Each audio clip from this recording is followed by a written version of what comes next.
Hola, bienvenidos a Esquina Literaria. Soy Yolanda Miranda y les estoy compartiendo la lectura de este libro, De animales a dioses, de Yuval Noah Harari. Estamos ya en el capítulo número 14, el descubrimiento de la ignorancia, y el día de hoy vamos a leer el ideal de progreso. Hasta la revolución científica, la mayoría de las culturas no creían en el progreso. Pensaban que la edad de oro era cosa del pasado y que el mundo se había estancado, sino algo peor.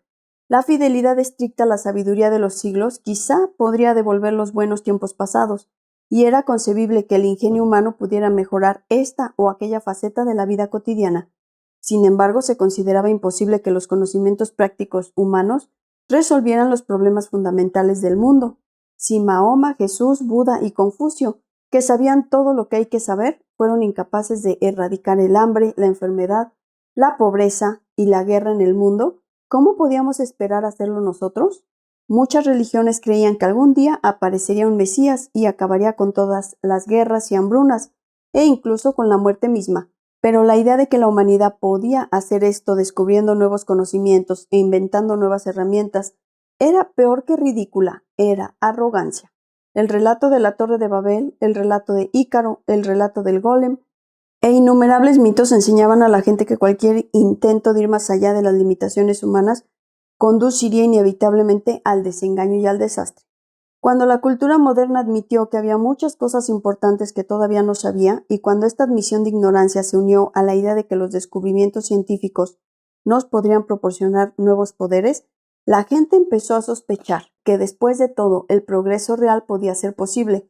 Cuando la ciencia empezó a resolver un problema insoluble tras otro, muchos se convencieron de que la humanidad podía solucionar todos y cada uno de los problemas mediante la adquisición y aplicación de nuevos conocimientos. La pobreza, la enfermedad, las guerras, las hambrunas, la muerte misma, no eran el destino inevitable de la humanidad, eran simplemente los frutos de nuestra ignorancia. Un ejemplo famoso es el rayo.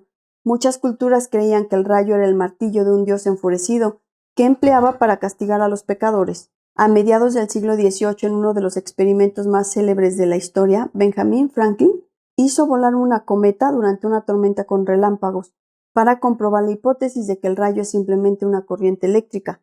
Las observaciones empíricas de Franklin, unidas a su conocimiento de las cualidades de la energía eléctrica, le permitieron inventar el pararrayos y desarmar a los dioses.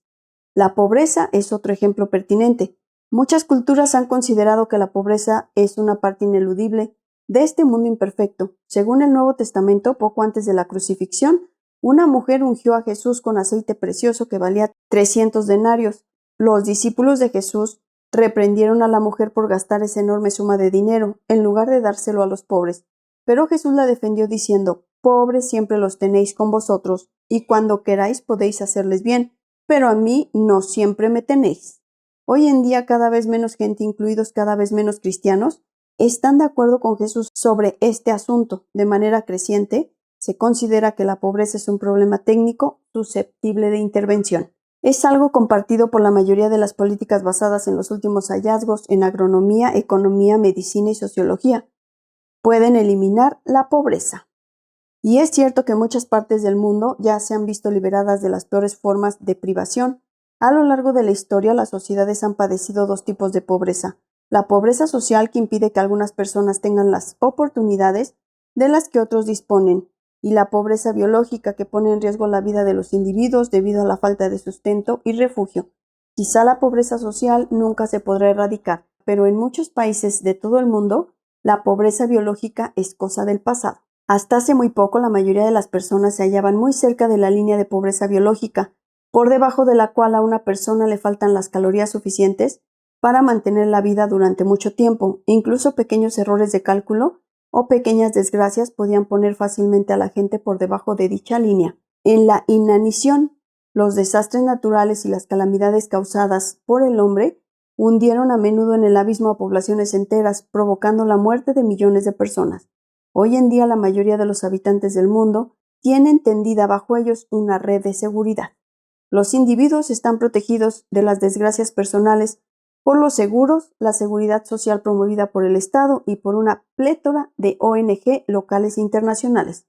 Cuando la calamidad azota a una región entera, los programas de asistencia procedentes de todo el mundo suelen tener éxito en evitar lo peor. las personas todavía padecen numerosas degradaciones, humillaciones y enfermedades relacionadas con la pobreza, pero en la mayoría de los países nadie se muere de hambre. En realidad, en muchas sociedades hay más gente en peligro de morir de obesidad que de hambre. Espero que les haya gustado la lectura del día de hoy de este libro, De animales a dioses, breve historia de la humanidad, de Yuval Noah Harari.